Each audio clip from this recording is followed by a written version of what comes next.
Assalamualaikum warahmatullahi wabarakatuh. Alhamdulillahirrabbilalamin.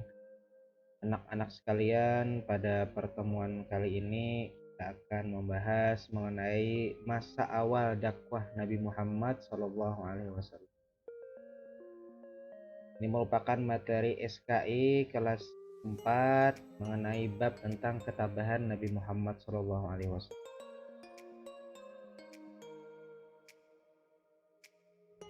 Yang pertama, kita akan membahas mengenai perintah dakwah Nabi Muhammad SAW. Jadi Nabi Muhammad SAW itu diutus menjadi rasul pada usia 40 tahun. Pada awalnya Nabi Muhammad SAW itu khawatir melihat kondisi kota Mekah yang perilaku masyarakatnya itu sudah menyimpang daripada kebenaran. Maka Nabi Muhammad memutuskan untuk berkhalwat atau bertafakur, atau lebih sering disebut dengan menyendiri. Nabi Muhammad SAW itu bertafakur untuk memikirkan jalan keluar, bagaimana agar kaumnya di kota Makkah itu tidak lagi menyembah berhala. Tempat yang digunakan oleh Nabi Muhammad SAW untuk bertafakur itu adalah di Gua Hira atau di Jabal Nur. Jadi ini merupakan Jabal Nur dan ini merupakan Gua Hira. Ini tempat Nabi Muhammad SAW bertafakur atau berkhalwat. Awalnya Nabi Muhammad SAW itu bertafakur hanya beberapa jam saja, tetapi lama-kelamaan beliau menghabiskan waktu berhari-hari untuk bertafakur. Tafakur yang dilakukan oleh Nabi Muhammad SAW adalah memikirkan dan merenungkan keadaan penduduk Makkah yang sesat. Nah, cara beribadah seperti itu juga disebut dengan tahanus, yaitu beribadah selama beberapa malam dan menjauhkan diri dari dosa. Beliau mengadukan kepada Allah Subhanahu wa taala tentang perbuatan masyarakat Arab yang jauh dari martabat kemanusiaan. Mereka sering melakukan tindakan yang tercela. Nabi Muhammad SAW itu prihatin terhadap keadaan tersebut dan berharap suatu saat dapat memperbaikinya. Dengan bertafakur, Nabi Muhammad SAW membersihkan hati. Pikiran beliau menjadi bersih serta tidak tercampur daripada urusan duniawi. Sepanjang bulan Ramadan, Nabi Muhammad SAW menghabiskan waktu beliau untuk beribadah.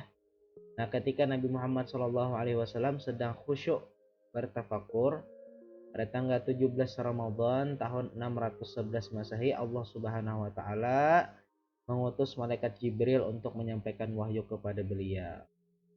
Ini disebutkan tanggal 17 Ramadan, dan ada juga di sini perbedaan pendapat para ulama tentang kapan tanggal dan turunnya Jibril atau wahyu yang pertama ini. Jadi wahyu yang pertama turun adalah surah Al-Alaq ayat 1 sampai 5. Marilah kita baca bersama-sama. Bismillahirrahmanirrahim. Iqra bismi rabbikal ladzi khalaq. Khalaqal insana min 'alaq. Iqra wa rabbukal akram. Alladzi 'allama bil qalam. 'Allamal insana ma lam ya'lam. Nah, artinya bacalah dengan menyebut nama Rabbmu, Tuhanmu yang menciptakan. Dia telah menciptakan manusia dengan segumpal darah. Bacalah, dan Rabb-mulah atau Tuhan-mulah yang maha pemurah, yang mengajar manusia dengan perantaraan kalam. Dia mengajarkan kepada manusia apa yang tidak diketahui. Itu merupakan ayat 5 ayat pertama yang turun, yang dibawa oleh malaikat Jibril alaihi.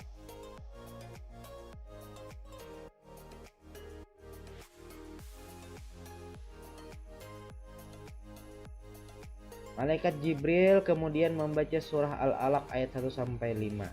Nabi Muhammad SAW menirukan bacaan tersebut dan hati beliau bergetar.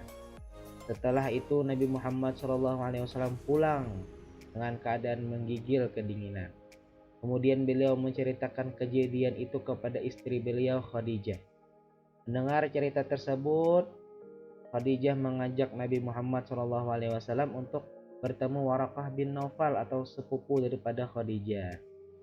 Dalam pertemuan itu, Waraqah menyampaikan bahwa Nabi Muhammad SAW adalah nabi terakhir yang diutus oleh Allah Subhanahu wa taala. Sejak saat itu, beliau resmi diangkat menjadi utusan Allah Subhanahu wa taala untuk menyebarkan agama Islam. Itu adalah menunjukkan bahwasanya Nabi Muhammad adalah nabi yang terakhir. Kemudian sesudah malaikat Jibril datang yang pertama kali kepada Nabi Muhammad menyampaikan wahyu, malaikat Jibril itu tidak datang lagi beberapa waktu. Nabi Muhammad menunggu kedatangan malaikat Jibril. Kemudian beliau selalu datang ke Gua Hira. Nah, seperti kebiasaan sebelum menerima wahyu. Hari tidak turunnya wahyu tersebut disebut Fatratul Wahyi atau masa berselangnya wahyu. Nah, jadi Nabi menanti kapan itu datangnya malaikat Jibril. Kemudian pada suatu hari ketika beliau berada di Gua Hira, terdengarlah suara dari langit. Lalu beliau melihat ke atas, maka dilihatlah malaikat Jibril. Melihat pemandangan itu, tubuh beliau bergetar, lalu beliau segera pulang ke rumah beliau.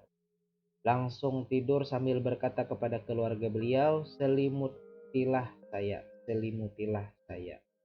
Dalam keadaan beliau sedang tidur, datanglah malaikat Jibril menyampaikan wahyu firman Allah Subhanahu wa taala kepada beliau, yaitu surat Al-Muddatsir ayat 1 sampai 7. Marilah kita bersama-sama membaca surah Al-Muddatsir ayat 1 sampai 7. Bismillahirrahmanirrahim.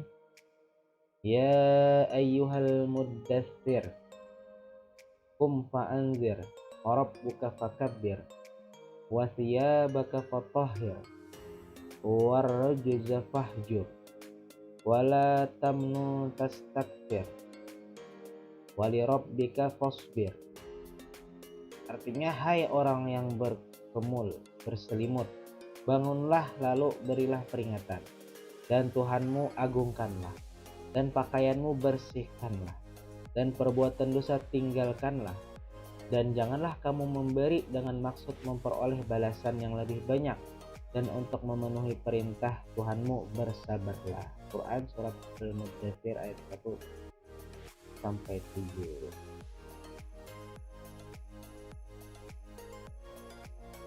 Ini Cabuhan Pian lihat di buku di halaman 7. Surat Al-Muddatsir ayat 1 sampai 7 berisi tentang perintah Allah agar Nabi Muhammad berdakwah menyiarkan ajaran Islam kepada umat manusia. Setelah menerima wahyu kedua tersebut, Nabi Muhammad SAW baru melakukan dakwah. Rasulullah SAW melakukan secara sembunyi-sembunyi dan dakwah Rasulullah secara terang-terangan. Nanti kita akan membahas mengenai dakwah beliau, baik itu secara sembunyi-sembunyi maupun terang-terang. Kemudian dakwah Rasulullah secara sembunyi-sembunyi. Dalam berdakwah, sistem yang dilakukan oleh Nabi Muhammad SAW adalah dengan cara sembunyi-sembunyi. Semua itu dilakukan karena jumlah umat Islam saat itu belum begitu banyak, sehingga belum memiliki kekuatan yang cukup besar untuk menampakkan diri di tengah-tengah mayoritas masyarakat penyembah berhala dan penerus tradisi nenek moyang yang jauh dari ketauhidan. Jadi pada saat itu beliau memilih sistem dakwah secara sembunyi-sembunyi terlebih dahulu.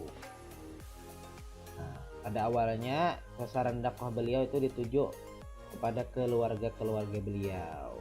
Yang pertama kepada istri beliau, Sayyidah Khadijah.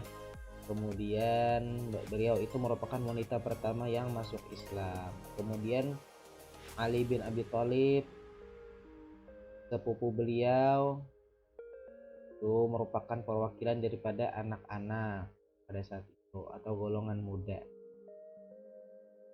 Kemudian Abu Bakar, sahabat Nabi Muhammad, sebagai orang pertama yang masuk Islam dari golongan laki-laki dewasa. Kemudian Zaid bin Haritsah merupakan budak Nabi Muhammad, kemudian beliau merdekakan, merupakan orang pertama yang masuk Islam dari golongan hamba sahaya. Jadi itu dan banyak lagi sahabat-sahabat Nabi Muhammad SAW yang masuk kepada Islam.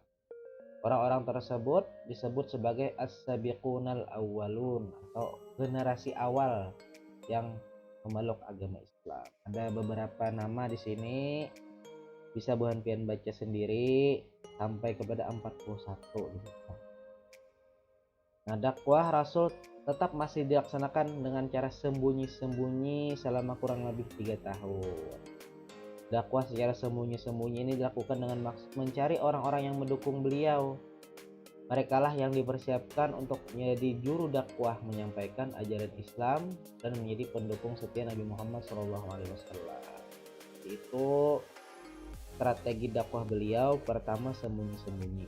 Kemudian nanti pada saatnya kita akan membahas mengenai dakwah Nabi Muhammad secara terang-terangan.